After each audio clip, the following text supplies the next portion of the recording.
Hey, Mr. Shu. It's Mr. Sharp. Good morning. Happy Saturday. I hope all is well in Naperville. I'm going to try to keep this short because I think it could go really long. I just finished my first week of school. It was awesome. The kids are very little, going from the end of fourth grade to the beginning of third grade is much more drastic than I had anticipated. I feel like I got a bunch of little minions going through math stations and reading graphic novels, and it's fun. It's fun, and I love them, and they are so loving and interesting and excited about everything. So that's been really cool. Having my kids in the building with me has been special.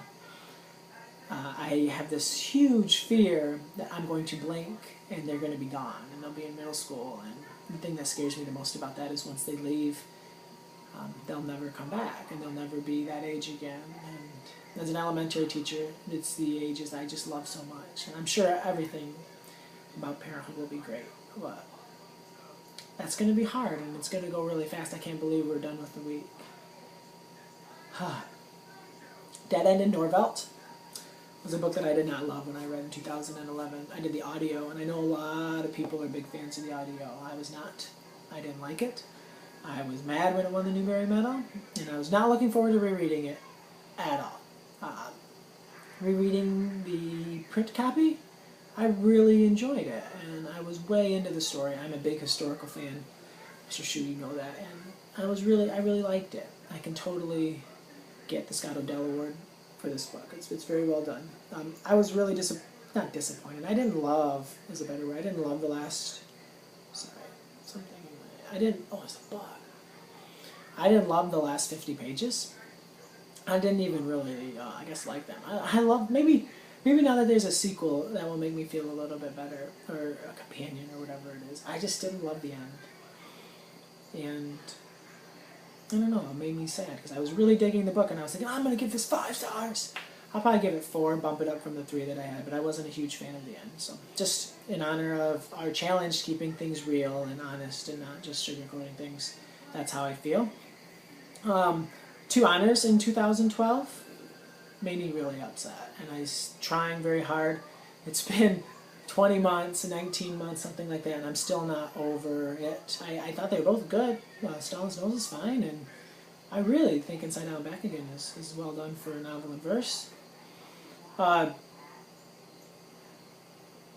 if I have an issue with the Newbery Medal, I think sometimes I don't know. I think we're in such a wonderful time in children's literature, and there's so many distinguished books being published, and I don't think that you need to say, well, we need to have this many honors, but to say that there are only 2 books deserving of an honor that year are very hard. That's very hard for me to understand.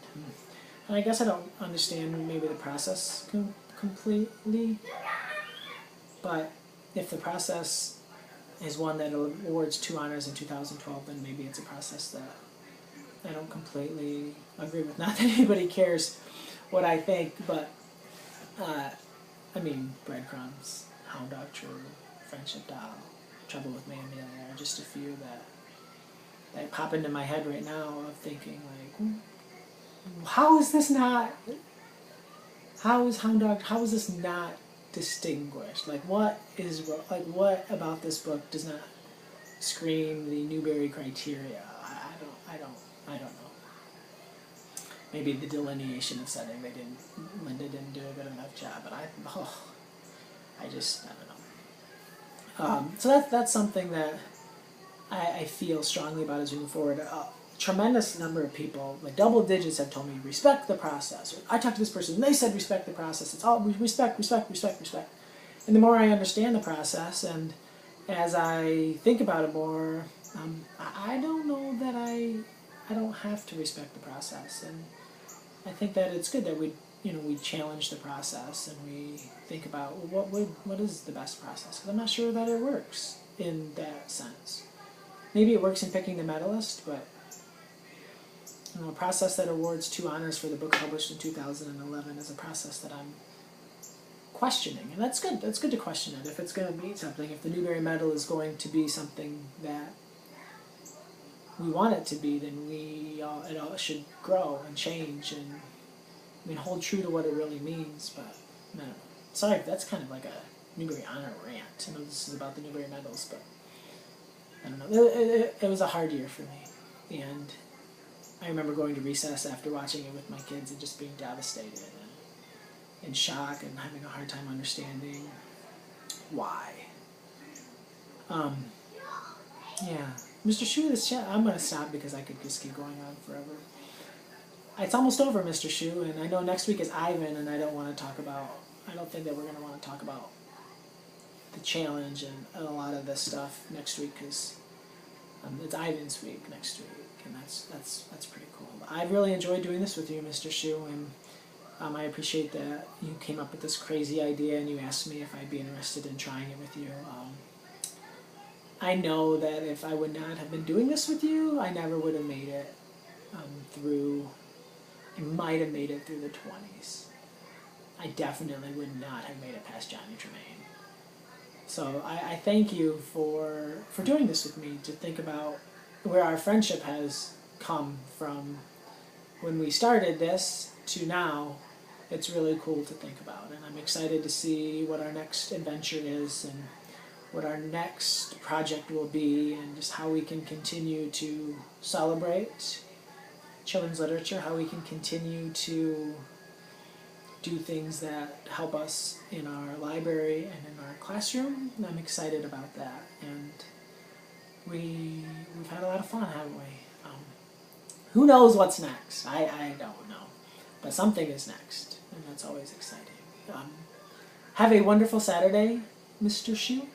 I hope that you do something very fun. I hope that you don't stress about anything, and that you can just relax and enjoy this beautiful, beautiful fall day. It feels very fall-y. I'm sure it probably does in Naperville as well. But I'm sorry for going so long.